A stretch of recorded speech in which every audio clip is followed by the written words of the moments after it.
சட்டம் ஒழுங்கை பற்றி பேச்சு வந்தது. சட்டம் ஒழுங்கு சரியாக இருக்கணும் அப்படின்றதுல எங்களுக்கு மாற்று கருத்தே கிடையாது. கண்டிப்பாக லா அண்ட் ஆர்டர் கரெக்டாக இருக்கணும், கரெக்டாக இருக்கும், இருக்க வைப்போம்.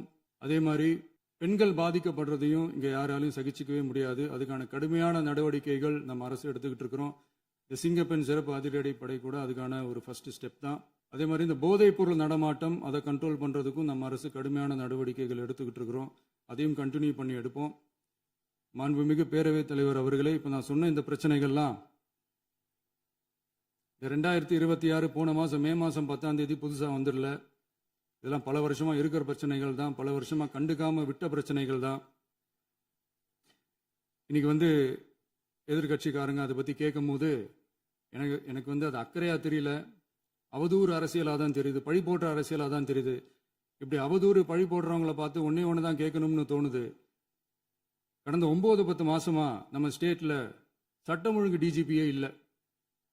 சட்டம் ஒழுங்கு டிஜிபியை போடுங்கன்னு சொல்லி எல்லாம் ஓஞ்சி போயிட்டோம்.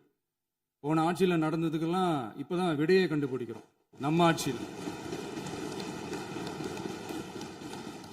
இந்த போதைப் பொருள் நடமாட்டம்லாம் தாறுமாற அப்படியே பரவி கொட்டி கிடக்குது. இதெல்லாம் இனிஷியல் ஸ்டேஜ்லயே யார் கண்ட்ரோல் பண்ணியிருக்கணும்? போலீஸ் டிபார்ட்மெண்ட் அப்போ யார் கையில் இருந்தது? இத்தனை கேள்வி நம்மளை பார்த்து கேட்குறாங்களே, ஒரே ஒரு கேள்வி தான் நான் கேட்கணும்னு தோணுது. போலீஸ் டிபார்ட்மெண்ட்டை கையில் வச்சுக்கிட்டே பிகினிங்லேயே இனிஷியல் ஸ்டேஜ்லேயே இந்த போதைப் பொருள் நடமாட்டத்தை ஏன் கண்ட்ரோல் பண்ணலை? மனசாட்சி உள்ளவங்க இந்த பிரச்சனையெல்லாம் ஏன் நடக்குதுன்றது அவங்களுக்கே நல்லா தெரியும்.